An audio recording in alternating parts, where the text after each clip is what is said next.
చేసుకో. శిలువ మీద ఆయనకి జరిగిన ఘోరాన్ని జ్ఞాపకం చేసుకో. నీ అప్పులు, నీ తిప్పలు, నీ బాధలు, నీ రోగాలు, నీ సమస్యలు, నేను ఏది కృంగ చేస్తున్నా ఒకటే చెయ్యి, ఆయనను జ్ఞాపకం చేసుకో. కృంగిపో. నేను చెప్తాను, నువ్వు కృంగిపో. నీకంతా వ్యతిరేకమైపోయినా, నీకు రోగాలు ఇబ్బందులు అయిపోయినా, నువ్వు అప్పుల పాలు అయిపోయినా, ఒంటరి అయిపోయినా ఏం కాదు, ఆయనను జ్ఞాపకం చేసుకో.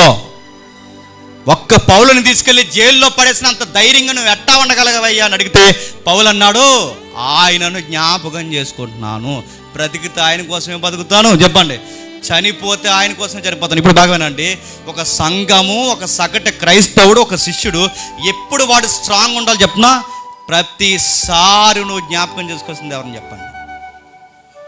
మనకు అయ్యి జ్ఞాపకం ఉండదు, మనకి ఏం జ్ఞాపకం ఉంటుంది చెప్పినా. ఈరోజు 20 నిమిషాలు ఎక్కువ చెప్పారే, ఇది జ్ఞాపకం.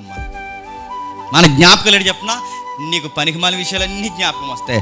నువ్వెందుకు మానసికంగా కృంగిపోతావు చెప్పినా, నువ్వెందుకు శారీరకంగా కృంగిపోతున్నావు చెప్పినా, ఒక సమస్య వస్తే ఎందుకు తట్టుకోలేకపోతున్నావు చెప్పినా, ఆ సమస్యలు ఆయన జ్ఞాపకం చేసుకో. ఏమైపోతానా అని నిన్ను నువ్వే జ్ఞాపకం చేసుకుంటావు. అన్నిటికైనా దరిద్రంలో దరిద్రం ఏంటి చెప్పినా, మన కోసం మనమే ఆడటం దరిద్రం. గుర్తుపెట్టుకో. నా మీద నేనే జాలిపడడం ఏంటంటే పక్కడు జాలిపడాలి, కానీ నా మీద నేనే జాలిపడిపోయి నాకేదో అయిపోతుందని నా కోసం నేనే ఏడిస్తే ఇంతకన్నా దరిద్రం ఉందా? చరిత్రలో సౌలు ఇలాగే ఏడిచాడు. సౌలు మీద సౌలే జాలిపడ్డాడు. సౌలు చివరికి ఏమాడు? సూసైడ్ చేసుకుని చచ్చాడు. నడుతుంది. మన మీద మనం జాలిపడ్డం ఏంటి? మన మీద మనం జాలిపడ్డం ఏంటి? మనకేదో అయిపోద్దని మనం ఆలోచించుకోవడం ఏం కాదు.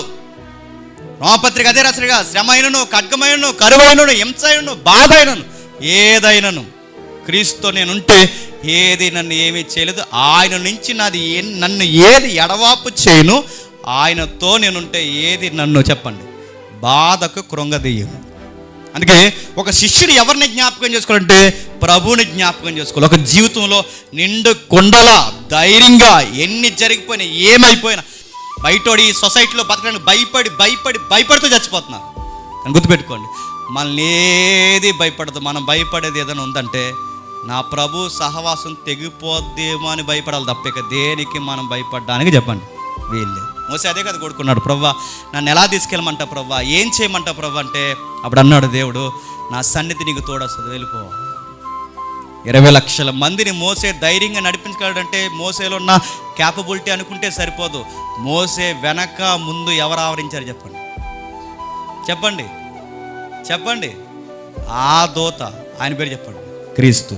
20 లక్షల మందిని నడిపించడానికి ఆయన వెనక ముందు క్రీస్తు ఆవరించాడు కనుక నడిపించగలిగాడు. నడుతున్నాను 20 లక్షల మంది నడుపుతున్నాను, లింగ్ మీద తన పిల్లలు పెంచుతున్నావు చెప్పు.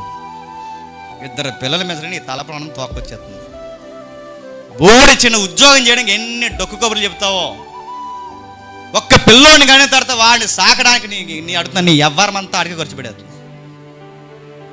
సంసారం తినంగా చేయలేక ఏడ్చేస్తావు, ఒక ఉద్యోగం తినంగా చేయలేక ఏడుస్తావు. నడుతున్నాను, ఒక అనారోగ్య సమస్యను ఎదుర్కోలేక ఏడుస్తావు. నడుతున్నాను. నువ్వు అసలు క్రైస్తవుడు ఎట్లా అవుతావు, శిష్యుడు ఎట్లా అవుతావు, అసలు క్రీస్తుని వెంబడిస్తున్నాను ఎట్లా చెప్పుకున్నావు? ఆయనకు అవమానం చెప్పుకో, ఆయనకు అవమానం చెప్పకు. ఎందుకంటే ప్రతి దానికి, చీకటికి, బొద్దంకి, ప్రతి దానికి భయపడిపోయి, ఉరుముకి భయపడిపోయి, పిరుగు భయపడిపోయి, ప్రతి దానికి భయపడిపోయి, వాహనానికి భయపడిపోయి, ఎక్కడ పడితే అక్కడ భయం అని చచ్చిపోయి ఆయన ఫాలోవర్ అని చెప్పుకో. ఆయన ఫాలోవర్స్ ఎలా ఉంటారో చెప్పినా, నీతిమంతులు సింహాల్లో ఉంటారు. ఎన్నైనా జరగని చూద్దామంటారు.